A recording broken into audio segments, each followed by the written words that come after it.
C'est l'histoire d'un pauvre bûcheron dont la bonté change le destin. Après avoir sauvé un serpent pris au piège, il reçoit une balance en or avec un avertissement. Ce qui est donné librement peut être repris librement. Sa vie bascule. Mais lorsqu'un dirigeant cupide vole la balance, ignorant l'avertissement, il est confronté à un terrible destin. Quel prix faut-il payer pour sa cupidité? Restez avec nous pour le découvrir. Le village de Cachere était situé à l'orée d'une forêt dense, ses habitants vivant à la limite de la survie. Bakari, un vieil homme, luttait chaque jour. Sa hache, autrefois tranchante, parvenait désormais à peine à couper les troncs épais. La sueur trempait sa chemise, tandis qu'il taillait les mains rugueuses, les muscles tremblants. La hache avait appartenu à son père, mais elle était aussi usée que Bakari. Au cœur de la chasse, Zahara gisait, malade, le souffle court. Le feu s'était éteint, et il restait à peine assez de nourriture pour la maintenir en vie. Bakari se sentait impuissant, tandis qu'il ramassait le bois, le ficelait en fagots et le chargeait sur ses épaules douloureuses. Le marché l'attendait, mais une nouvelle journée d'échecs l'attendait aussi. Alors qu'il se dirigeait vers le marché, une voiture bruyante s'arrêta. Les villageois s'écartèrent, la tête baissée. À l'intérieur était assis le chef Django, le souverain de Cachere. Ses yeux sombres scrutèrent le village, et lorsqu'ils se posèrent sur Bakari, il esquissa un sourire narquois. « Tu coupes encore du bois, vieil homme » appela Django d'une voix douce et moqueuse. « Es-tu fatigué de vivre comme ça? Chaque jour est pareil, pauvre et mourant. » Bakari serra la corde autour de son bois, mais il ne dit rien. Discuter avec Django ne servirait à rien. Le chef se renversa dans son siège, examina ses ongles, puis rit.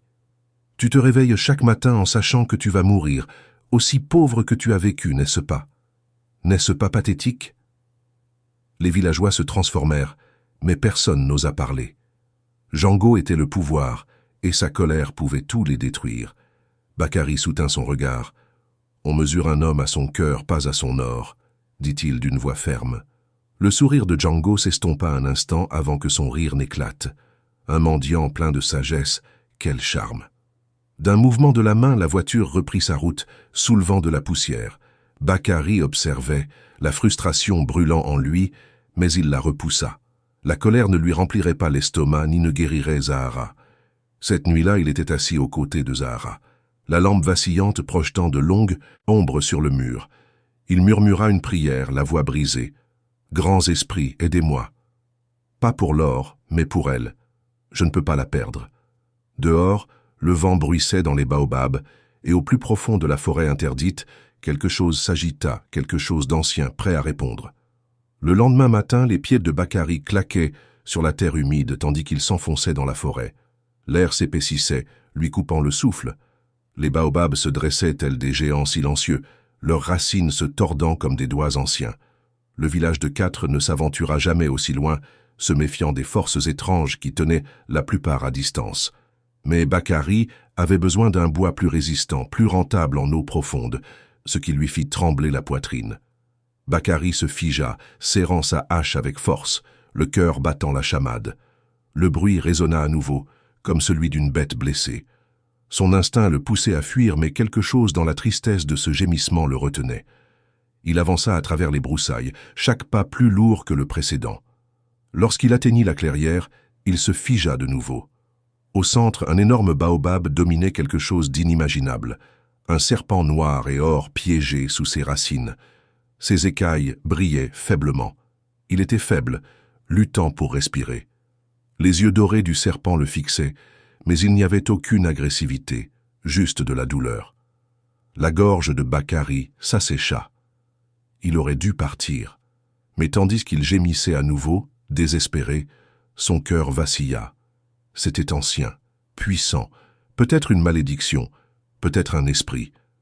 Ses ancêtres l'avaient averti de ne pas s'immiscer dans le monde invisible. Pourtant, Bakari ne voyait pas un monstre. Il voyait la souffrance. Sa main planait au-dessus de sa hache. Il aurait pu l'achever d'un seul coup, mais il ne le fit pas. Il fit un pas en avant.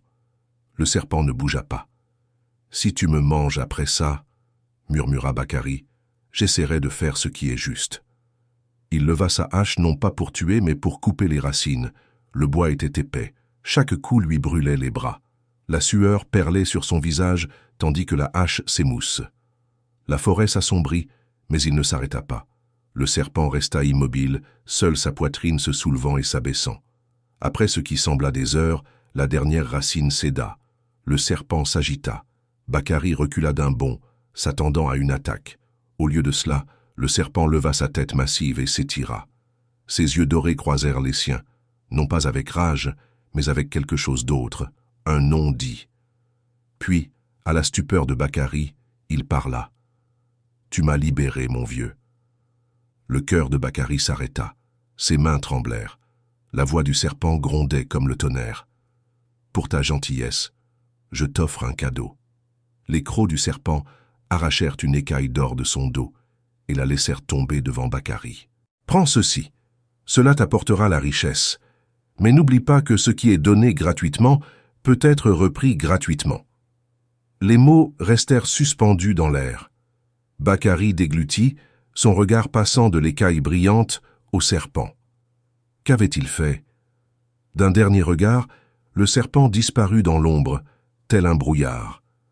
Bakary resta figé, le poids de l'instant pesant sur lui. Son souffle était saccadé. Il se pencha pour ramasser l'écaille dorée, vibrante de chaleur, vivante dans sa main. Au fond de lui, quelque chose lui murmurait « Attention à ce que tu acceptes ». Sa vie venait de changer à jamais. Ses pieds traînaient sur la terre humide, son esprit s'emballait, l'avertissement du serpent et l'écaille dorée brûlant dans sa paume. À l'intérieur de la hutte, Zahara gisait immobile sur sa natte, pâle et faible, le poids de sa maladie pesant sur lui. Agenouillé près d'elle, les mains tremblantes, il posa délicatement la balance à côté d'elle. « Si c'est vraiment un cadeau, qu'il soit pour elle, » murmura-t-il. La balance bourdonnait doucement, rayonnant d'une chaleur étrange. Bakary ferma les yeux et pria, l'air autour de lui bourdonnant d'une étrange énergie, avant de finalement succomber à l'épuisement. La lumière du matin apparut et Bakary se réveilla en sursaut. Quelque chose avait changé. Il se tourna vers Zahara. Elle était assise. Ses yeux étaient clairs, sa peau rayonnante. Elle lui souriait, forte et vivante. Le cœur de Bakary s'emballa. Ses mains tremblantes effleurèrent son visage chaleureux.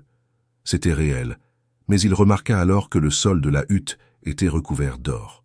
Pièces, bijoux et bibelots étaient éparpillés dans la pièce comme dans un rêve. Le don du serpent avait transformé leur vie. La nouvelle se répandit rapidement. Le village bourdonnait de rumeurs. Comment Bakary était-il passé du statut de pauvre bûcheron à celui de riche bienfaiteur? Personne ne le savait, mais personne ne s'en est interrogé longtemps. Bakary utilisa l'or pour reconstruire des maisons, nourrir les affamés et payer des guérisseurs. Il ne le garda pas pour lui, il le donna entièrement. Le peuple l'adorait, Bakary le bénit, comme on l'appelait. Mais le chef Django observait la scène depuis sa grande salle, furieux. Il serrait sa coupe d'or plus fort en voyant les villageois se rassembler autour de Bakary. Django avait toujours été au pouvoir, mais maintenant, le peuple regardait quelqu'un d'autre, et il ne pouvait pas le supporter. « À ton avis, qu'est-ce que Bakary a eu avec cet or ?» grogna Django à son conseiller, Mosè en claquant la coupe. Mosè hésita. « Le village est plus fort. » Django l'a arrêté. « Il cache quelque chose, une ruse, un secret, et je le découvrirai. » Ses jointures blanchirent tandis qu'il serrait le gobelet. L'ascension de Bakary était une menace que Django ne pouvait ignorer. Il le détruirait, quel qu'en soit le prix. C'en était assez. Pendant des jours, Django avait observé les villageois louer Bakary. Autrefois vénérés, ils le vénéraient, leur chef, mais désormais ils acclamaient un simple bûcheron. Ce soir, il prendrait ce qui lui revenait de droit. Se déplaçant rapidement à travers le village, Django fixa sa cible. La hutte de Bakary. La porte était déverrouillée, trop facile. À l'intérieur, Zahara dormait paisiblement, plus fragile. Les rumeurs disaient vrai. La richesse et la santé de Bakary provenaient d'une cause surnaturelle. Son regard se porta sur l'écaille dorée près de son tapis, qui brillait doucement. « Voilà, voilà le secret », murmura Django. Ses doigts tressaillirent, et sans hésitation, il saisit la balance. Elle brûlait dans sa main, lui résistait, mais il ne la lâcha pas. Le trésor en main, Il s'enfonça dans la nuit. Le vent se leva, tandis que Django courait, la forêt l'entourant. Mais il continua, poussé par l'avidité. Une seule balance ne suffisait pas. Il lui en fallait davantage. Il aurait un pouvoir supérieur à celui des rois. À mesure qu'il approchait du baobab, les murmures de la forêt s'amplifièrent, puis cessèrent brusquement. Django se figea. Un objet massif se glissa entre les arbres. Le vent hurla et les arbres se courbèrent. Puis le serpent apparut. Il était plus grand, plus féroce. Ses yeux dorés brûlaient comme du feu. Il n'y avait plus de gentillesse, seulement de la colère. On prend sans donner. La voix du serpent tonna, faisant trembler le sol sous les pieds de Django. Tu demandes sans gratitude. La panique envahit Django. Son esprit hurlait de fuir, mais son corps se figea. L'écaille brûla plus fort et il hurla en la lâchant. Mais c'était trop tard. Le serpent frappa, ses énormes anneaux l'enveloppant, lui arrachant l'air des poumons. Il agrippa les écailles, mais son emprise était indestructible. La forêt trembla au moment du jugement. Les supplications de Django restèrent lettres mortes. Les yeux dorés du serpent brillèrent, emplissant le monde d'une lumière aveuglante. Puis plus rien. Le silence. De retour au village, Bakary se réveilla, le cœur battant. Quelque chose n'allait pas. Il jeta un coup d'œil au lit. Zahara dormait encore, mais l'écaille dorée avait disparu. Ses pieds se déplaçaient d'eux-mêmes, poussés par un instinct qu'il ne pouvait expliquer. La forêt l'attendait. En atteignant le baobab, il trouva l'écaille, froide et sans vie. Django avait disparu. La forêt était étrangement silencieuse, comme si le chef n'avait jamais existé. Bakary ramassa la balance, l'avertissement du serpent résonnant dans son esprit. Ce qui est donné librement peut être repris librement. Le cœur lourd, il retourna chez lui sans jamais parler de ce qu'il avait trouvé. Alors que l'aube se levait sur Cacharé, le ciel flamboyant d'or et d'orange, Bakary se réveilla, calme mais inquiet. Il écoutait la respiration régulière de Zahara, forte et pleine de vie, mais lorsqu'il baissa les yeux, son cœur se serra. Les richesses, les bijoux, l'or, tout avait disparu. La pièce était vide, silencieuse. Il resta immobile, laissant le poids de tout cela s'abattre sur lui. Puis son regard se porta sur Zahara. Sa peau rayonnait, son corps retrouvait sa force. Elle était en paix, souriant dans son sommeil. Le véritable don n'avait jamais été l'or. Bakary rit doucement, béni et éprouvé. Maintenant, il comprenait. Le village s'éveillait. Bakary sortit, l'air était frais, le ciel était dégagé. Les gens l'accueillaient avec le sourire. « Bakary, tu as sauvé mon petit-fils » a appelé une femme. Un jeune homme lui a tapé dans le dos. « Grâce à toi, nous avons un foyer » a dit une autre. Bakary sourit. Il avait perdu sa richesse, mais gagné quelque chose de bien plus grand. Un village qui l'aimait, une vie digne d'être vécue. Le cœur léger, il saisit sa vieille hache. Elle était usée, mais elle lui allait à merveille. Il marcha vers la forêt, non pas désespéré mais sage. Alors qu'il disparaissait dans les arbres, une rafale de vent balaya le village. Le baobab se balançait, ses feuilles bruissaient. Au plus profond de la jungle, des yeux dorés clignaient. Le serpent, caché dans l'ombre, observait. Il avait offert son don et pris son prix. Et maintenant, il allait attendre la prochaine âme, la prochaine épreuve. Le destin tourne toujours en rond. La morale de l'histoire est donc la suivante. L'avidité ne mène qu'à la ruine, tandis que la bonté et la gratitude apportent la véritable richesse. Bakary a perdu son or, mais il a gagné quelque chose de bien plus grand, l'amour, la santé et un village qui le respectait. Pendant ce temps, Django a appris à ses dépens que prendre sans donner a des conséquences.